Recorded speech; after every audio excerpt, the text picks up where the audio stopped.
네, 하나님의 말씀 야고보서 2장 8절입니다. 야고보서 2장 8절로 13절까지 교독하겠습니다. 야고보서 2장 8절. 너희가 만일 성경에 기록된 대로 내 이웃 사랑하기를 내 몸과 같이 하라 하신 최고의 법을 지키면 잘하는 것이거니와, 만일 너희가 사람을 차별하여 대하면 죄를 짓는 것이니 율법이 너희를 범법자로 정지하리라. 누구든지 온 율법을 지키다가 그 하나를 범하면 모두 범하는 자가 되나니, 간음하지 말라 하시니가 또 살인하지 말라 하셨은즉 내가 비록 간음하지 아니하여도 살인하면 율법을 범한 자가 되느니라. 너희는 자유의 율법대로 심판받을 자처럼 말도 하고 행하기도 하라. 긍휼을 행하지 아니하는 자에게는 긍휼이 없는 심판이 있으리니 긍휼은 심판을 이기고 자랑하느니라. 아멘. 오늘 본문은 야고보서 2장 8절로 13절입니다. 제목은 차별하지 말아야 할 이유. 차별하지 말아야 할 이유. 첫째, 최고의 법이 사랑이기 때문에. 최고의 법이 사랑이기 때문에 8절입니다. 두 번째, 죄를 짓는 것이기 때문에. 차별하면 죄를 짓는 것이기 때문에 9절로 12절입니다. 그 다음에 세 번째, 긍휼은 심판을 이기고 자랑하기 때문에. 긍휼은 심판을 이기고 자랑하기 때문에 13절입니다. 그래서 오늘 본문에는 차별하지 말아야 할 이유. 지난 시간에는 사람을 차별하지 말라.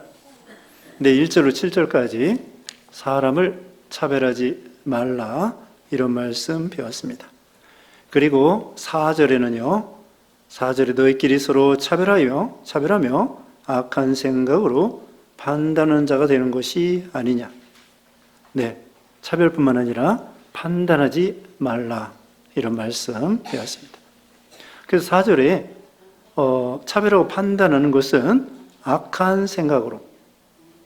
네? 이게 무슨 소리예요? 네. 그래서 차별하거나 악한 생각으로 판단하지 말라는 거예요. 판단. 그래서 지난 시간에는 차별하지 말라. 네, 우리가 자기도 모르게 차별할 때가 많이 있습니다. 그래서 빈부 차별, 또 남녀 차별, 유무식 차별, 민족 차별, 또 동네, 시골과 도시, 그런 차별이 많이 있습니다. 그런데 이 차별하는 것은 악한 것이라고 그랬고요. 판단하는 자가 되지 말라. 비판을 받지 아니하려거든 비판하지 말라고 그랬고요. 그래서 다른 사람들에게 판단하다 보면은, 차별하다 보면은 판단하게 되고, 그 다음에는 비난하고 비방하고 정죄하고, 그 다음에는 결국은 저주하게 됩니다. 그러니까 이건 아주 악한 일이죠. 다시 말하면은 또 차별하다가, 그 다음에는 판단하다가 비난하고 비방하고, 그 다음에는 정죄하고, 그 다음에는 저주하게 되는 거예요. 그런데 왜 하나님께서 판단하지 말라고 했느냐? 오늘 본문에 나와 있는데요.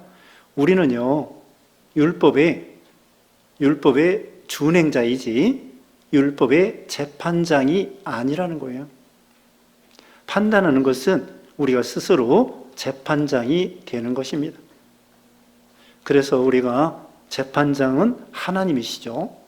우리는 율법의 입법자가 아니고요, 율법을 만드신 입법자는 하나님이셔요. 우리는 모두가 서로 율법의 준행자입니다. 그래서 누가 누구를 함부로 판단해서는 안 되겠죠. 그리고 이 장애자 있잖아요. 아픈 사람이 있을 때 건강한 사람이 아픈 사람에 대해서, 장애를 입은 사람에 대해서 또 함부로 판단하고 비난해서는 안 되는 거죠. 그 외에도 참 자기도 모르게 남을 멸시하고 판단할 때가 많이 있습니다. 그러므로 우리는 이걸 조심하라는 거예요. 그리고 우리가 전도할 때도 마찬가지입니다. 전도할 때에 차별 없이 환영을 해야 됩니다. 그래서 참 누구든지 아무나 오라. 오늘 찬송 부르는 것처럼 아무나 오라. 그러면서 문턱을 낮춰야지 누구는 오고 누구는 오지 않아도 되고 그게 아니라는 거죠. 누구나 다 참 예수님을 믿어야 될 그런 사람들이다. 이것을 말해주고 있습니다. 이제 8절 말씀, 너희가 만일 성경에 기록된 대로 내 이웃 사랑하기를 내 몸과 같이 하라 하신 최고의 법을 지키면 잘하는 것이거니와. 차별하면은 이웃 사랑이 안 된다는 거예요. 이웃을 사랑한다고 하는 것은 차별 없이 모든 사람을 사랑하는 거죠. 우리끼리만 사랑하는 것이 아닙니다. 우리 한국 사람끼리만 사랑하는 것이 아니에요.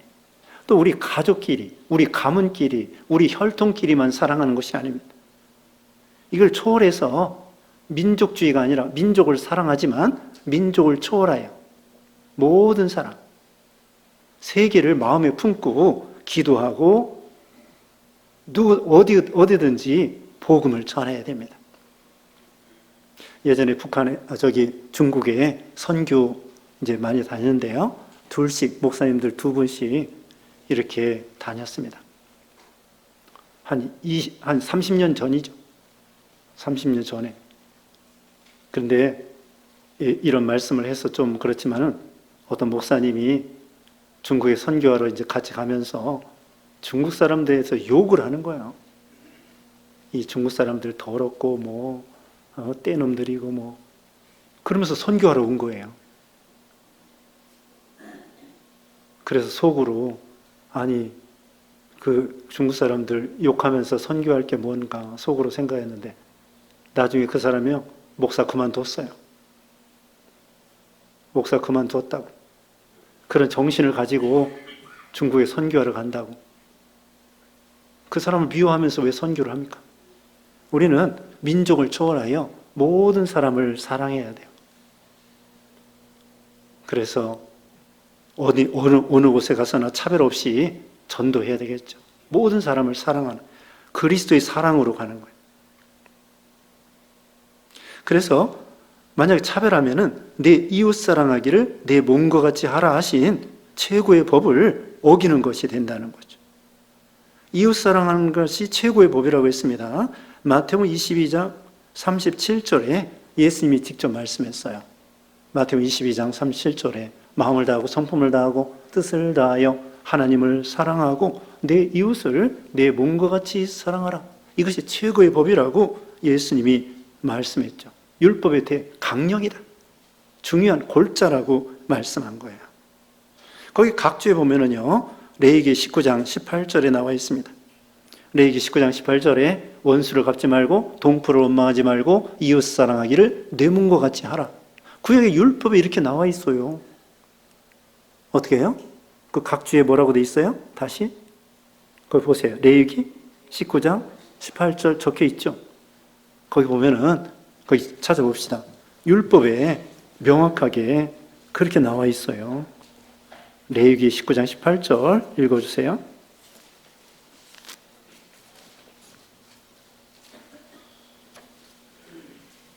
(176조) 레위기 19장 18절 원수를 갚지 말며 동포를 원망하지 말며 내 이웃 사랑하기를 내 자신과 같이 사랑하라. 나는 여호와니라. 네, 이게 신약의 말씀이 아니에요. 이건 구약의 레위기의 말씀이에요. 꼭 신약처럼 말하고 있어요. 구약의 골자도 이거예요. 구약의 하나님이나 신약의 하나님이나 같고요. 구약도 사랑, 신약도 사랑이에요. 원수를 갚지 말라. 동포를 원망하지 말라. 내 이웃 사랑하기를 내 자신과 같이 하라.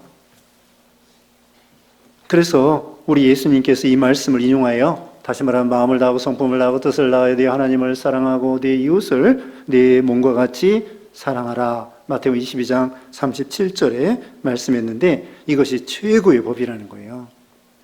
이 법을 순종하면은 나머지 법은 저절로 순종하게 돼요. 그래서 이 사랑의 법이 최고의 법입니다. 밑에는 율법이 있고요, 도덕법이 있고요, 세상법이 있어요.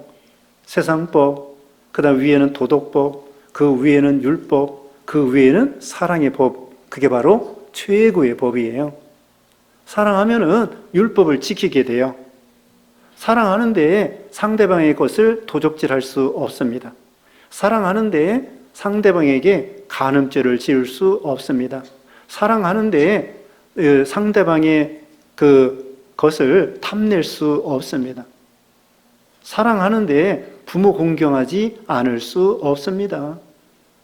하나님을 사랑하는데 우상을 섬길 수 없는 거예요. 그래서 사랑하면은 우상 섬기지 않고 하나님만 섬기고, 부모 공경하고, 살인하지 말라, 도적질하지 말라, 간음하지 말라, 또 탐내지 말라, 거짓 증거하지 말라.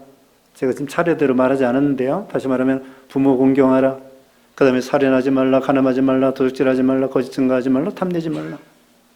이게 율법이에요. 계명의 요점이, 율법의 요점이 십계명이죠. 그래서 사랑하면은 밑에 법은 저절로 다 지킬 수 있게 되는 거야. 최고의 법입니다.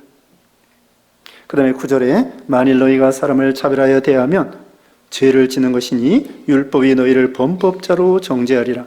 율법에 말하고 있다는 거예요. 아까 레위기 19장 말씀했죠? 이제 10절 봅니다. 누구든지 온 율법을 지키다가 그 하나를 범하면 모두 범한 자가 되나니. 율법은요, 하나를 범하면 모든 것을 범하는 것과 같아요. 11절에 간음하지 말라 하시니가 또한 살인하지 말라 하셨은즉 내가 비록 간음하지 아니하여도 살인하면 율법을 범한 자가 되느니라. 율법은 613가지예요. 그 중에 요점이 10가지 십계명입니다. 그런데 율법은 하나만 어겨도 모든 것을 어기는 것과 같아요. 이건 마치 이 목걸이와 같아요. 목걸이가 있는데 고리가 하나만 빠져도 쓸모가 없는 것과 같아요. 그런데 우리가 율법을 613가지인데 다 지킬 사람은 아무도 없어요. 하나님은 율법을 우리에게 주실 때에 율법을 지켜서 구원받으라고 준 것이 아니에요. 율법은 하나님의 뜻을 깨닫고 그리스도에게로 인도하는 거예요. 아, 율법을 통하여 나는 죄인이구나. 그러니까 예수 믿어야 되겠구나. 예수님을 통하여 구원받으라고 준 거예요. 자, 율법이 먼저일까요? 복음이 먼저일까요? 복음이 먼저예요. 율법은 모세 때 주셨어요. 복음은 아담 때 주셨어요. 여인의 후손, 또 가지고 그게 복음이에요. 예수님이란 말이죠. 그러니까 예수님, 복음은 아담 때부터 주신 거고 율법은 모세 때부터 주셨어요. 그래서 아담은 주전 4000년 전이라고 하면 모세는 주전 1500년 전이에요. 그래서 이 복음이 먼저고 율법은 옆에서 복음을 도와주러 온 거예요. 죄를 깨닫고 그리스도에게로 인도하는 거죠. 그래서 율법을 하나만 어겨도 모두 어기는 것이 되기 때문에 율법을 통하여 구원받을 사람은 이 세상에 아무도 없어요. 십계명 우리가 지켜서 구원받는 것이 아닙니다. 이 믿음으로 구원받은 우리들이 십계명을 지켜야 된다는 것이지 십계명 지키면 구원해 준다? 그게 아니라는 거죠. 믿음으로 구원받는 거예요. 계명을 지켜서 구원받는 것이 아니라 어떻게 구원받는다고요? 예수님을 믿음으로 구원받는 거고 그 다음에 구원받은 후에는 계명을 지켜서 하나님을 기쁘게 해드리는 거죠. 믿음으로 구원받고 행함으로 상급받는 거예요. 믿음으로 구원받고 행함으로 상급받는 것입니다. 어떻게 해요? 믿음으로 어떻게? 믿음으로 구원받고 행함으로 상급받고. 이거 중요한 것입니다. 믿음으로 구원받고 행함으로 상급받고. 그게 한자말로 이신득의, 이행득상, 이행득상 그거예요. 그래서 이 사랑의 법은 최고의 법이라고 그랬고요. 그 다음에는 참 우리가 성경에는 요한일서 3장 15절에요. 요한일서 3장 15절에 형제를 미워하는 것이 살인죄라고 했습니다. 자, 우리는 살인하지 않았습니다. 그러나 미워하는 것도 살인죄예요. 우리가 간음하지 않았습니다. 근데 여인을 보고 음욕을 품으면 벌써 마음에 이미 간음했다고 했습니다. 또 세상과 벗된 것이 벌써 간음한 죄를 증거라는 거예요. 세상 따라가고 세상을 친구 삼고 벗으로 삼는 거, 하나님보다 세상을 더 좋아하는 거, 그게 벌써 간음하는 여인과 같다는 거예요. 그러니까 참 이 죄를 범하지 않은 사람은 이 세상에 아무도 없고 의인 없나니 하나도 없다고 했습니다. 그러므로 이 율법은 율법에도 원수까지도 사랑하라는 거. 아까 말씀했죠? 동포를 원망하지 말고 내 이웃을 네 몸과 같이 사랑하고 원수를 갚지 말라. 원수를 갚지 말라고 했습니다. 원수를 갚으려고 하는 것이 사랑이 없는 거고요. 차별하는 거예요. 예수님이 뭐라고 했습니까? 마태오 5장 39절에 오른편 뺨 때리면 왼편도 돌려대고 속옷을 가지고자 하는 자에게 겉옷까지 주고 오리를 걸어가자고 하는 자에게 심리까지 같이 동행하고 그렇게 하는 것.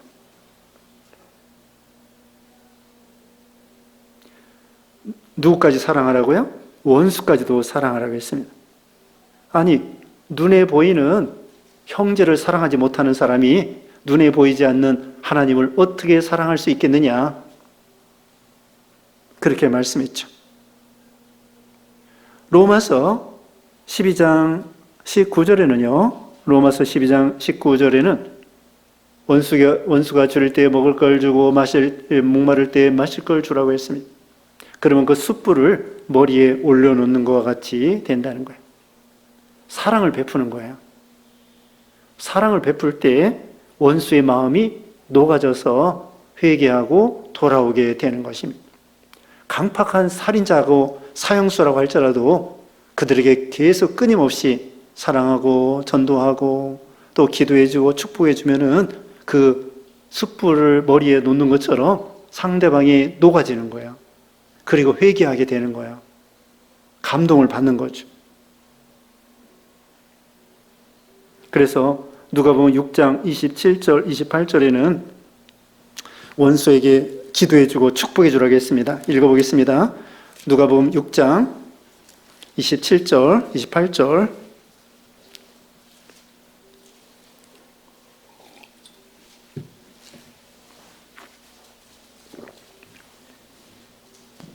누가복음 6장 27절. 그러나 너희 듣는 자에게 내가 이르노니 너희 원수를 사랑하며 너희를 미워하는 자를 선대하며 너희를 저주하는 자를 위하여 축복하며 너희를 모욕하는 자를 위하여 기도하라. 네. 어떡해요? 원수를 사랑하고 미워하는 자를 선대하고 저주하는 자를 위하여 축복하고 너희를 모욕하는 자를 위하여 기도하라. 축복해 주라는 거예요. 우리는 누구를 판단하거나 다시 말하면 차별하거나 이렇게 하지 말라는 거예요. 그리고 원수가 누구예요? 원수. 우리를 핍박하고 해치려고 하는 사람이에요. 손해주는 사람이에요. 그런 사람들을 사랑하라는 거예요.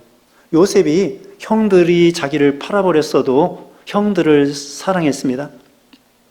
다윗이 사울왕이 그렇게 자기를 죽이려고 10년 동안 왕의 권세를 통하여 자기를 죽이려고 했는데 다윗은 사울을 죽이지 아니하고 사랑했어요. 또 시므이가 다윗이 쫓겨갈 때에 시므이가 다윗을 저주했습니다. 그런데 시므이를 죽이지 않았어요. 그와 같이 이 원수까지도 사랑하고 축복해 주라는 거예요. 우리가 우리에게 죄 지은 자를 사하여 준 것 같이 우리 죄를 사하여 주옵시고, 예수님이 십자가 죽으실 때에 그 자기를 못 박는 사람들을 위해서 기도해 주었습니다. 그리고 스데반 집사가 돌에 맞아 죽을 때에 얼굴이 천사와 같이 변하고요, 저들을 죄를 용서해 달라고 기도했습니다. 자, 우리가 이거 연습해야 됩니다. 원수, 가까운 원수가 있어요. 가까운 원수 누구예요? 네? 원수 있어요.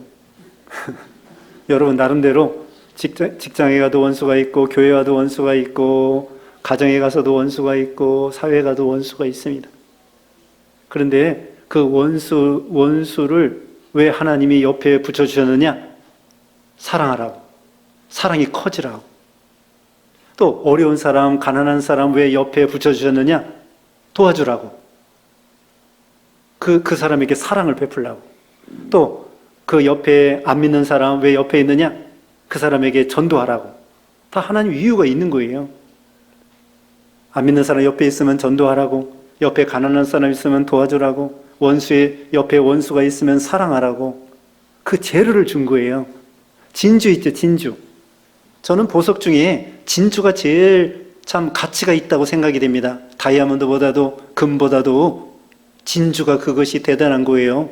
진주가 뭐냐면 조개 속에 그 모래알게 들어오면은 이 진주 조개가 거기다가 막 진액을 바르고 발라서 그게 진주가 되는 거예요.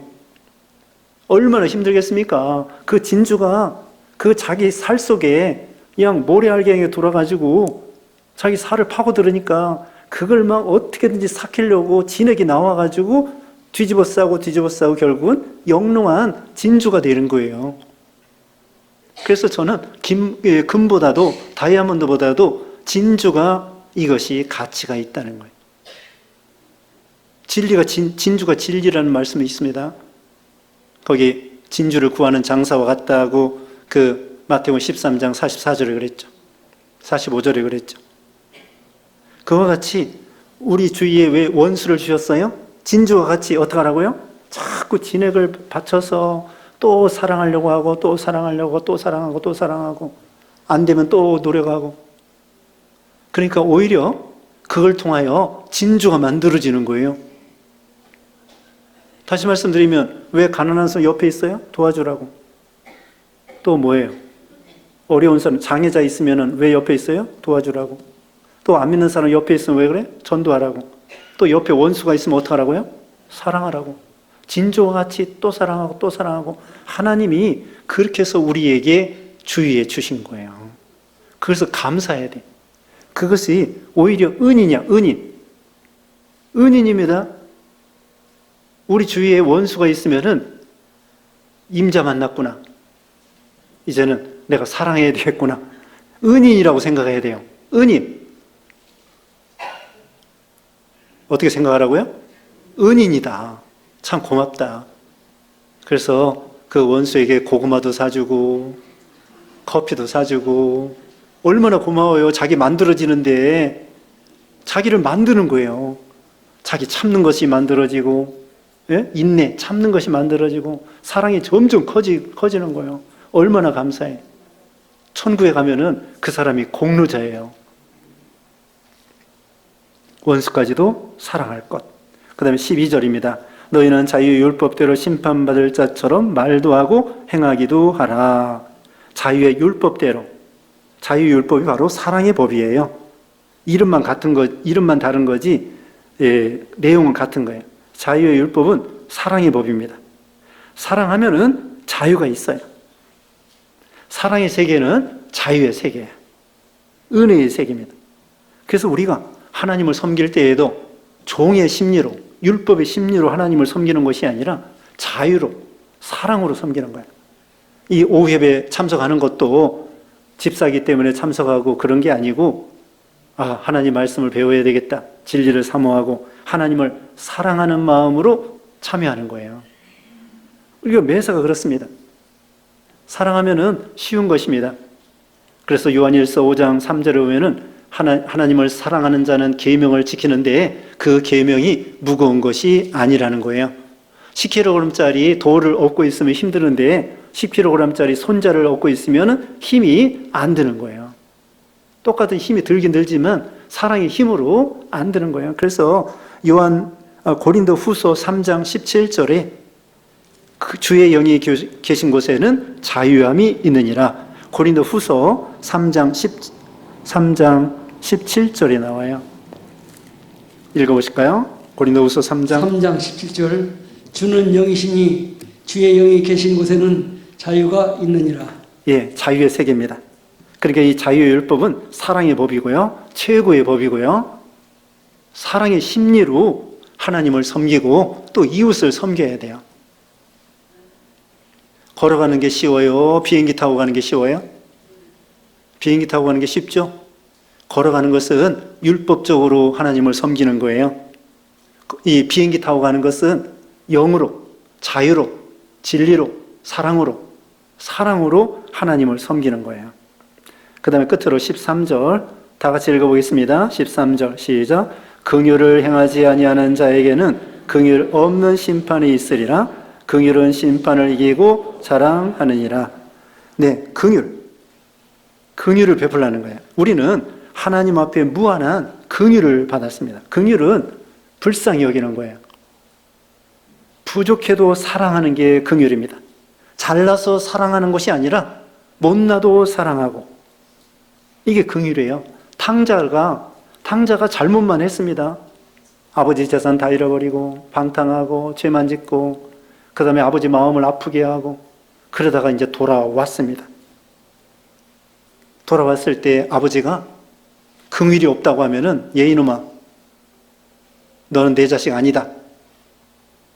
그게 아니라 그렇게 잘못했어도 받아주는 거, 그게 바로 긍휼.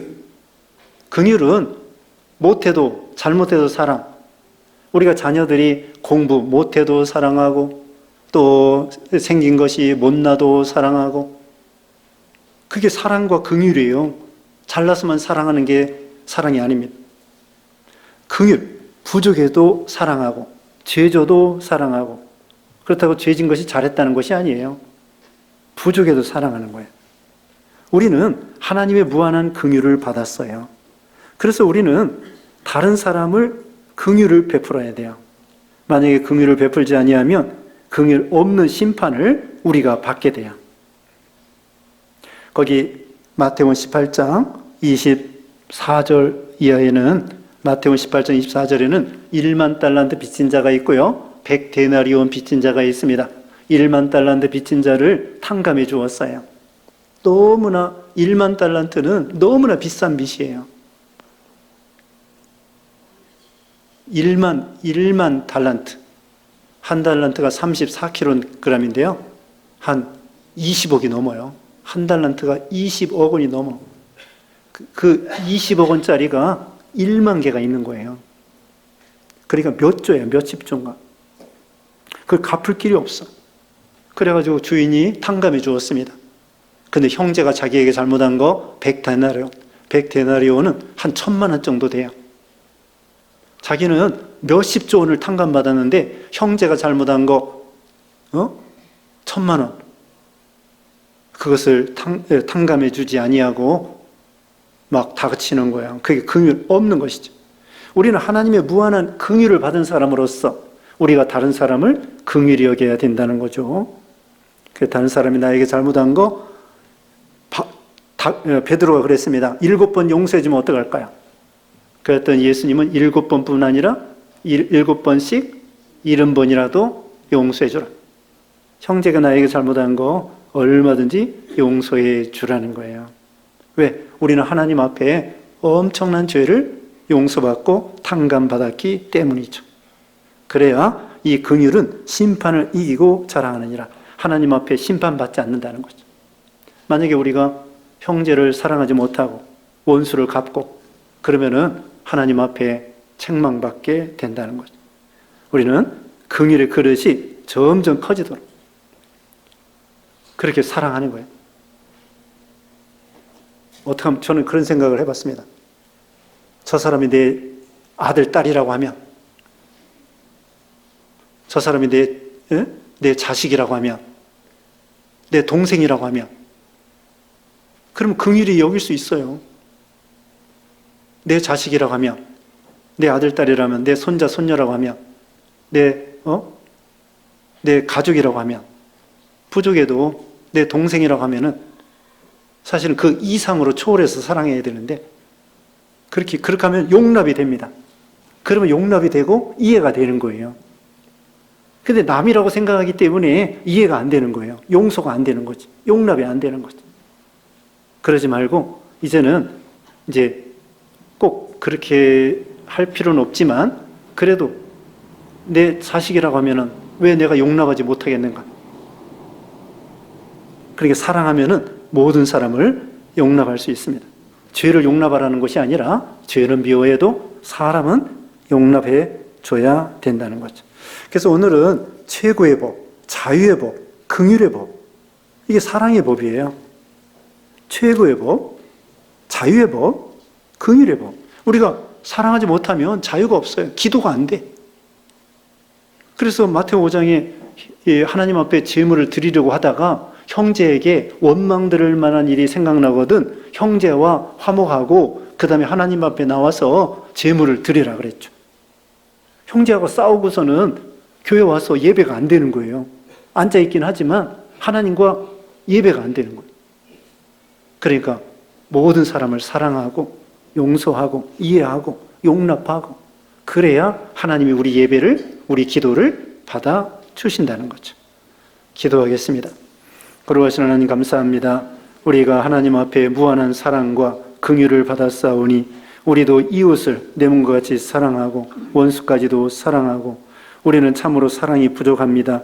하나님의 사랑을 본받아서 우리 어찌하든지 모든 사람을 사랑할 수 있는 그런 믿음들 되게 해 주시옵소서. 한 주간 동안에도 주님과 동행하고 주님의 말씀을 순종하고 사랑을 베풀고 하나님을 기쁘게 해드리는 한 주간 되게 해주시기를 원하옵고 예수님의 이름으로 기도드리옵나이다. 아멘.